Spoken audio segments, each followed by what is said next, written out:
I'm a pretty practical guy. I tend to think things through, work the problem, figure it out, as they say. This mindset comes in handy with my job as I demo homes for a living so they can be remodeled and flipped. I get hired to come in and bring the house down to its bare bones. It's amazing sometimes the things you find behind walls that have been shut for 30, 50, or even 100 years. I've done homes that had fire damage, water damage, or where the whole family died in it. It never bothered me in any of the 200 or so homes I've gotten done. Except my last job. I had heard the new owner went through several cleaning companies to clean out their new hoarder home. Didn't think much of it. Sometimes it's just too much junk for some people to handle. But after being there 2 days with my crew, starting to tear walls open, I started to understand. The house wasn't being demolished. It had good bones. A local investor had bought it to completely remodel the interior. New wiring, new plumbing, new insulation, new drywall. My crew's job was simple. Gut it down to the framing so the rebuild could begin. There was just one problem. The previous owner had been a hoarder. Not the kind who stacked newspapers to the ceiling. According to the owner, every room had been packed so tightly with furniture, boxes, clothing, and junk that you could barely walk through the house. It had taken nearly 3 months and 6 different cleanup companies to empty the property. 6. When I joked that cleanup crews must be making a fortune off the place, the owner didn't smile. They all quit. Why? They wouldn't say. That was the end of the conversation. Monday morning, my crew pulled into the driveway. There were 4 of us, me, Tony, Eric, and my nephew Dylan. From the outside, the place looked tired but ordinary. Peeling white paint, a sagging front porch, overgrown bushes pressing against the siding. Inside was different. The cleanup crews had done an incredible job. The house was completely empty. No furniture, no trash, not even loose papers. Yet every room still carried the outline of what had once been there. The hardwood floors were stained in thousands of dark rectangles where piles of belongings had sat for decades. The wallpaper had faded everywhere except behind those stacks, leaving pale shapes across nearly every wall. It felt less like an empty house and more like one that had just been emptied. By lunchtime, we'd already removed the kitchen cabinets and started tearing out drywall in what would become the dining room. Eric swung his demo hammer. The drywall split between 2 studs. One more hit, and a section collapsed inward. Instead of an empty wall cavity, something was sitting neatly on the horizontal framing. We all stopped. A small brass chalice covered in dust. A bundle of dried feathers tied together with faded red thread. Several old prayer necklaces draped carefully over nails driven into the studs. Small cloth pouches wrapped with twine. A tiny clay bowl filled with gray powder. Nothing looked expensive. Nothing looked valuable. But every piece had been placed with deliberate care. Tony frowned. What do you think all that is? No idea, I admitted. Some kind of shrine? Dylan asked quietly. Eric reached toward one of the necklaces. Leave it. He looked back at me. Why? Because somebody hid it in the wall for a reason. He shrugged and pulled his hand away. Fine, we'll bag it up later. We covered the opening with plastic and moved to the next room. About 20 minutes later, Dylan called for us. He'd opened another wall. Inside was another collection. Different objects, same careful arrangement. That's when the house stopped feeling like a remodel and started feeling like we'd uncovered something that had never been meant to see daylight. Finding a second collection changed the mood. Nobody joked anymore. The first wall could have been dismissed as somebody's strange idea of a good luck charm. 2 walls? That meant someone had intentionally hidden these things throughout the house. This collection wasn't identical to the first. The chalice was gone. Instead, there were carved wooden figures no bigger than my hand, a bundle of dried herbs wrapped with black thread, tiny glass bottles filled with cloudy liquid, and another set of old prayer beads hanging neatly from the studs. Again, nothing looked expensive. Everything was coated in years of dust, but every piece had been arranged with almost obsessive care. Tony pulled out his phone and snapped a few pictures. "I've got a bad feeling about this place." Eric laughed. "You've got a bad feeling about every place. Not like this." I still wasn't thinking paranormal. People hide strange things inside walls all the time. Old newspapers, whiskey bottles, lucky coins, family letters. Maybe the previous owner had been into folk magic or collected odd antiques. Still, 2 hidden displays in less than 30 minutes felt like more than coincidence. We carefully boxed everything and kept working. By the end of the afternoon, we'd opened 6 more walls. 3 were empty. 3 contained more collections, each one different. A child's worn leather shoe, small bundles of feathers, rusted bells, twine wrapped around smooth river stones, tiny, hand-carved faces, old necklaces with faded wooden beads. Nothing matched, yet every collection looked like it belonged with the others, as if someone had followed the same ritual over and over for decades. Dylan finally asked the question we'd all been thinking. "How many walls are in this house?" Nobody answered. The next morning, something else happened. The boxes we'd packed were gone. I figured the owner had picked them up. He hadn't. Tony thought maybe Eric had thrown them into the dumpster. Eric swore he hadn't touched them. We searched the trailer, the dumpsters, every room we'd worked in. Nothing. It wasn't enough to scare anybody, just enough to annoy us. "So somebody stole a box full of junk," Eric said. "Good luck to them." We moved upstairs. The second floor had obviously been the worst of the hoard. Dark stains covered almost every inch of the hardwood, and the faded wallpaper looked like a patchwork quilt from decades of stacked boxes. We started opening the bedroom walls. The very first section dropped away. Silence. Another collection. Tony slowly lowered his hammer. "This is getting ridiculous." I stepped closer. This one held a tiny brass handbell, several bundles of dried flowers, more prayer necklaces, and something new. Tacked to one of the studs was an old black and white photograph. It showed the same bedroom, except it wasn't empty. Boxes filled every corner. Furniture was stacked to the ceiling. Standing in the middle of the room was an elderly man. He faced the camera with one hand resting against the exact wall we'd just opened. Behind him, hung between the studs, was the very same brass handbell we were looking at now. Nobody spoke for several seconds. Finally, Dylan broke the silence.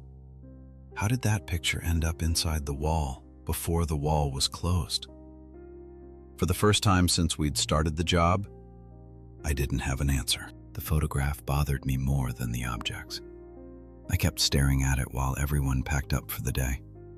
The room in the picture was overflowing with boxes, but the wall behind the old man was still unfinished.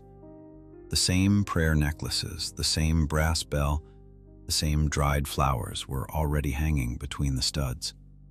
Someone had sealed them inside the wall, then taken a photograph before the drywall went back up.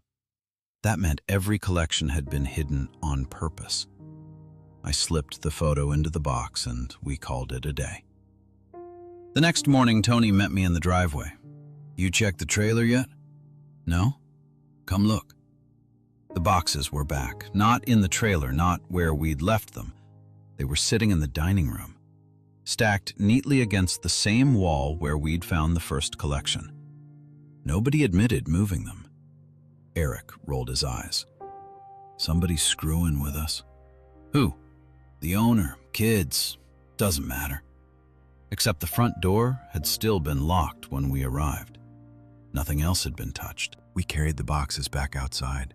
This time I loaded them directly into my truck. If someone wanted them, they'd have to steal my truck too. We went back to work. For the next hour, everything felt normal. Drywall came down, old insulation filled the air. The dumpster outside slowly filled. Then Dylan stopped swinging his hammer. "You guys hear that?" We listened. A faint dragging sound.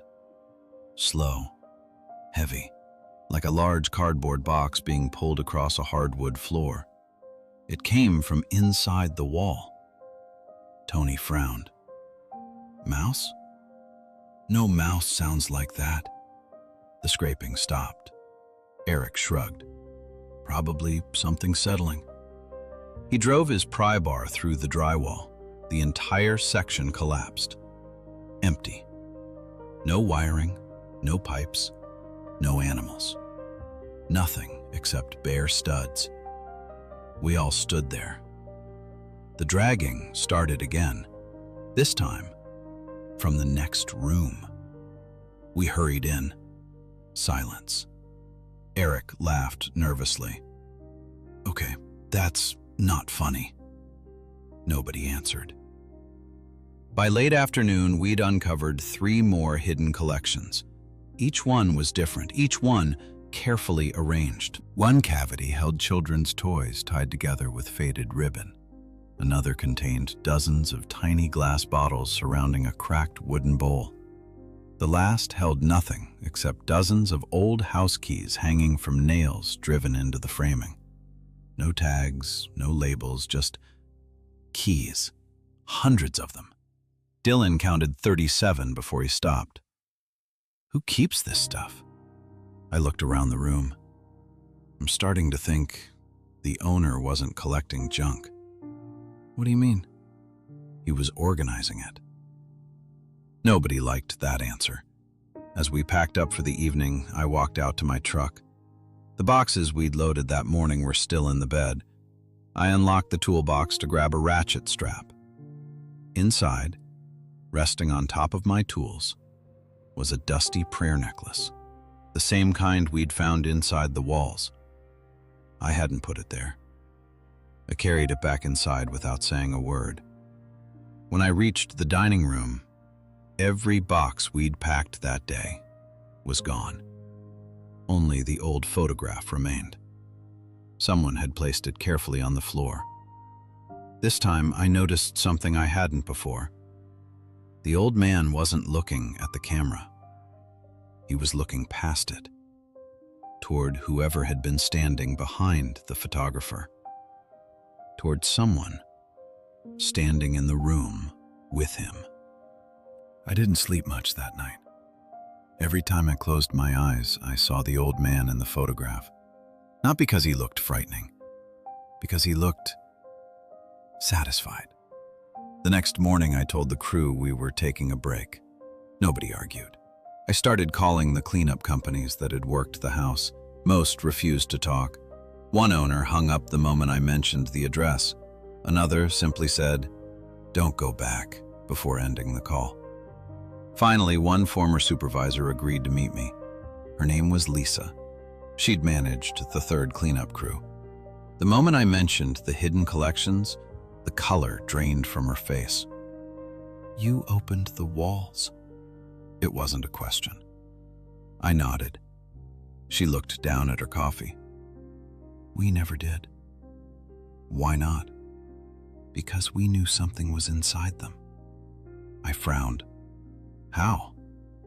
"Every morning," she hesitated, "things we'd hauled away came back." I didn't say anything. The first day we thought someone was breaking in. We'd fill an entire dumpster, come back the next morning, and one bedroom would be full again. "With the same stuff?" She shook her head. "No. Different things." She leaned forward. Different boxes, different furniture, different clothes, but always just as much. What was in them? People's lives? She explained that every box contained ordinary belongings, family photographs, children's drawings, military medals, wedding albums, baby clothes, tax records, things that obviously belonged to completely different families. None of it matched the previous homeowner. We finally realized something. she whispered. The house wasn't storing junk. It was collecting memories. I felt a chill crawl up my spine. What happened after you quit? Lisa stared out the diner window. We didn't quit. The house let us leave. Before I could ask what she meant, she reached into her purse. I kept this. She slid an old Polaroid across the table. It showed the living room before cleanup had started. Mountains of boxes reached nearly to the ceiling. Standing between them were dozens of people. Not moving, not blurred, just standing there, watching the camera. I looked closer. They weren't alive. Their skin was pale. Their clothes came from different decades. Some wore work uniforms, others wedding dresses, school clothes, army jackets. Every one of them had both hands resting on a box. Lisa quietly took the photograph back. We never told the owner. Why? Because nobody would have believed us. When I returned to the house, the crew was waiting outside. Nobody had gone in. Tony met me at the porch. You need to see this. The front door was still locked. I unlocked it. The moment it opened, we all froze. Every collection we'd boxed over the last 3 days was back. Not scattered, not hidden, displayed. Each one sat exactly where we'd found it inside the walls. Only now, they weren't inside the framing anymore. They were arranged neatly across the hardwood floor. Room after room, hundreds of dusty objects, as though the house had unpacked them itself. Then Dylan quietly pointed toward the staircase. I followed his finger. Fresh footprints, dusty footprints, leading upstairs. There were only one set. They hadn't been there when we'd left, and they were heading toward a bedroom we hadn't opened yet. Nobody wanted to follow those footprints upstairs. But we did. The trail ended outside the last bedroom we hadn't opened. The door stood half open. I pushed it the rest of the way. The room was empty. No furniture, no hidden collections, nothing except one section of untouched drywall. The footprints stopped directly in front of it. Tony looked at me. This is the last one. I nodded. Eric drove his demo hammer into the wall. The drywall shattered. We all expected another collection. Instead, there was no wall cavity, no insulation, no studs, just darkness. Not empty space, a room. Another room somehow existing inside the walls of the house. My flashlight reached shelves, hundreds of shelves, every one covered with boxes, thousands of them. Some were new, others looked over a century old. Each box had a single handwritten name. No addresses, just names. As my light swept across them, I realized something. The objects we'd been finding weren't random. They had all come from these boxes. The hidden collections had been made by opening them. Behind us, Dylan whispered, "Guys?" We turned. People were standing in the hallway, dozens of them, silent, pale. The same faces from Lisa's photograph, the bride, the soldier, children, factory workers, an elderly woman clutching a quilt. None of them looked angry, they simply watched us. Then the old man stepped forward, the hoarder. He smiled exactly the way he had in the photograph, satisfied. "I kept them together," he said quietly. His voice sounded almost relieved. "So they wouldn't be forgotten." The shelves behind him began to shake. Boxes slid forward one by one. Lids lifted on their own. Photographs, letters, wedding rings, baby shoes, military medals. Everything we'd found hidden inside the walls spilled across the floor. The people started fading, not disappearing, breaking apart into drifting dust, one after another. The old man looked at us.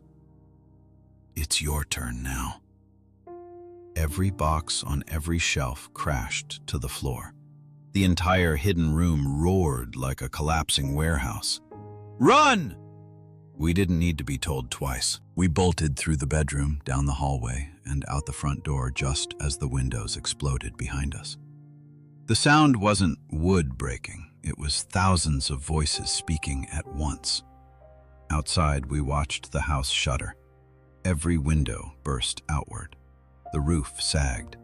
Then the entire second floor folded into itself, not collapsing down, collapsing inward, like something enormous inside had suddenly vanished.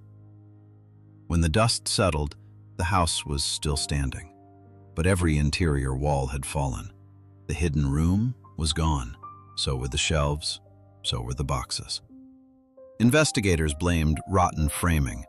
The remodel was canceled. A month later, the property was bulldozed. Nothing unusual was found beneath the foundation. Officially, it was just another unsafe house.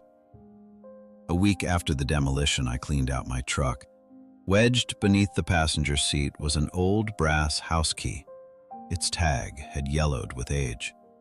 Written across it in faded black ink was my name. I still have it. I've never tried to find the door it belongs to.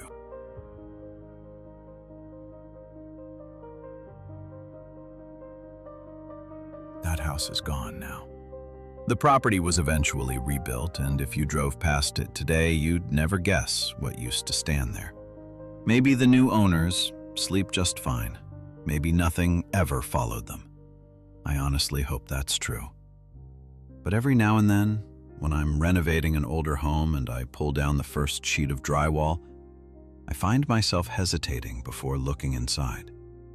Because once you've opened enough walls, you start wondering what people weren't trying to hide from the world. You start wondering what they were trying to keep trapped. If you enjoyed this story, don't forget to like the video and subscribe to the channel.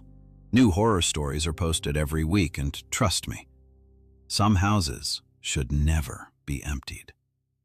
Until next time, sleep well.